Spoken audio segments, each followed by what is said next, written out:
حضرت انس رضی اللہ عنہ سے روایت ہے، انہوں نے کہا ہم رسول اللہ صلی اللہ علیہ وآلہ وسلم کے ساتھ تھے کہ بارش ہونے لگی تو رسول اللہ صلی اللہ علیہ وآلہ وسلم نکلے اور اپنے جسم سے کپڑا ہٹا لیا حتیٰ کہ وہ آپ کے جسم پر پڑنے لگی۔ ہم نے عرض کیا اے اللہ کے رسول صلی اللہ علیہ وآلہ وسلم، آپ نے ایسا کیوں کیا ہے؟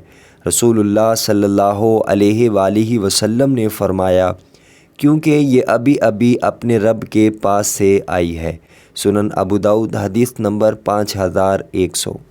حضرت ابو ہریرہ رضی اللہ عنہ سے روایت ہے کہ نبی کریم صلی اللہ علیہ وآلہ وسلم نے فرمایا جب تم مرغ کی آواز سنو تو اللہ تعالیٰ سے اس کے فضل کا سوال کرو، بے شک اس نے فرشتے کو دیکھا ہوتا ہے، اور جب تم گدھے کی آواز سنو تو شیطان سے اللہ کی پناہ طلب کرو کیونکہ بے شک اس نے شیطان کو دیکھا ہوتا ہے۔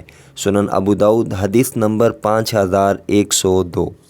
حضرت انس بن مالک رضی اللہ عنہ سے روایت ہے، وہ کہتے ہیں کہ میں نے رسول اللہ صلی اللہ علیہ وآلہ وسلم کو فرماتے ہوئے سنا۔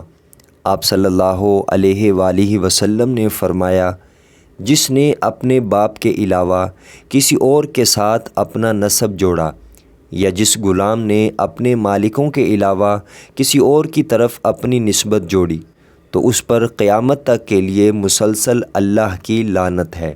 سنن ابو داؤد حدیث نمبر 5115۔